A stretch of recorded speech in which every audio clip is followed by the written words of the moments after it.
8 तारीख को दोपहर के 2 बजे से लेके 9 तारीख को 12 बजे तक कंटिन्यू में मोबाइल के सामने बस बैठी थी। ना मैंने खाना खाया, ना मैंने पानी पिया, ना मैं टॉयलेट बाथरूम गई, मैं कुछ भी कहीं नहीं गई थी, पूरा टाइम में बैठी थी। पुलिस में डिजिटल अरेस्ट जैसी कोई भी प्रावधान नहीं है।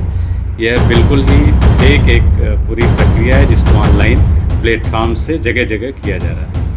तो आपके ज़िले में अगर कोई ऐसा डिजिटल अरेस्टिंग का मामला आता है या आपको परिचित कोई ऐसा बताते हैं कि उन्हें डिजिटल अरेस्ट किया गया है या नमस्कार, आदाब, सत श्री अकाल, जय मध्य प्रदेश। मेरा नाम है संजय विश्वकर्मा और आप अब देख रहे हैं चौपाल से भोपाल।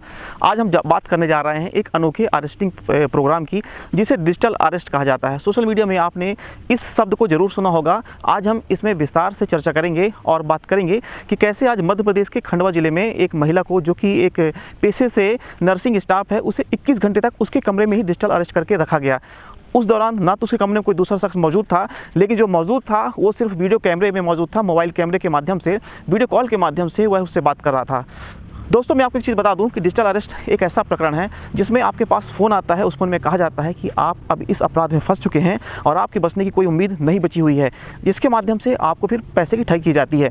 पूरा जो मामला है, खंडवा के जिला अस्पताल में पदस्थ एक नर्सिंग ऑफिसर कंचन इनावती, जो कि 21 घंटे तक डिजिटल अरेस्ट रही हैं। महाराष्ट्र क्राइम ब्रांच से फर्जी फ़ोन और वीडियो कॉल के जरिए आरोपियों ने नर्स को एक ड्रग सप्लाई के में इन्वॉल्व बताया, मोबाइल हैक करके किसी से संपर्क न करने की धमकी भी उन्हें दी, यहाँ तक कि पानी पीने के लिए भी उठकर जाने से नहीं दिया गया।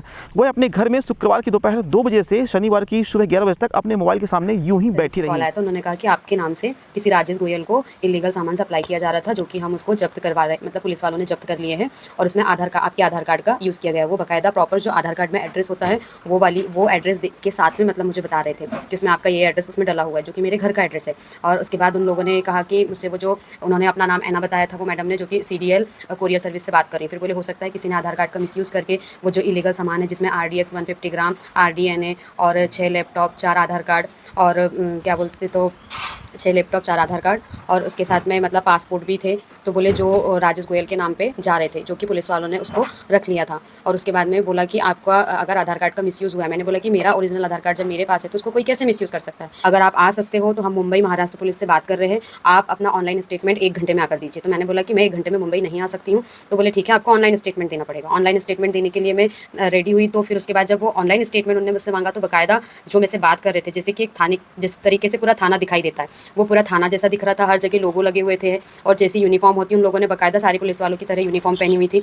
और उसमें उन्होंने मुझसे कहा कि ऐसे कैसे कोई आपके आधार कार्ड का मिसयूज़ कर सकता है, आपने कहीं तो जमा किया होगा। तो मैं आधार कार्ड आपका है तो कहीं ना कहीं आपके खिलाफ कार्रवाई होगी। बोले अब आगे हम हमारे DSP से आपकी बात कराते हैं, क्योंकि केस की पूरी तहकीकात वही करेंगे। तो वो बाकायदा चैम्बर में जाते हुए दिखाई दे रहा है कि वो DSP के चैम्बर में जा रहा है और चैम्बर में जाने के साथ में पूरा जो DSP का चैम्बर जिस तरीके से होता है, वो चैम्बर भी बाकायदा उसी तरह दिखाई दे रहा था। आप इलीगल तरीके से ड्रग सप्लाई कर रही हो और आप नरेश गोयल के साथ मिली हुई हो। बाकायदा उनने उस आदमी की मेरी फ़ोटो भी, उस आदमी की मेरे पास फ़ोटो वगैरह शेयर की और सारा सब कुछ किया। और फिर उसके बाद मैंने बोला कि मेरा इससे किसी प्रकार का कोई लेना देना नहीं है, लेकिन वो इस चीज़ को मानने को ही तैयार नहीं थे। और बार बार एक ही चीज़ की धमकी दे रहे थे, अगर तुमने कुछ करने की कोशिश की, किसी को बताने की कोशिश की, तो वो ढेर सारी IP 6 की धाराएं बताने लगे। और एक लेटर मुझे भेजा जिसमें कि अरेस्ट वारंट था कि हम तुम्हारी बातों का भरोसा नहीं करेंगे, जो तुम इलीगल काम कर रही हो। अगर तुम अपने पड़ोसियों को बताओगी या अपने आसपास किसी को भी बताओगी, घर का कॉन्टैक्ट करोगी या कॉल रिसीव करोगी, तो हम सबको अरेस्ट करवा देंगे करके। और बोले हमारे अंडरकवर ऑफिसर तुम्हारे घर के आसपास ही मतलब घूम रहे हैं। इस तरीके से हम लोगों ने मुझसे कहा। और पूरा मतलब कि मतलब 8 तारीख को दोपहर के 2 बजे से लेके 9 तारीख को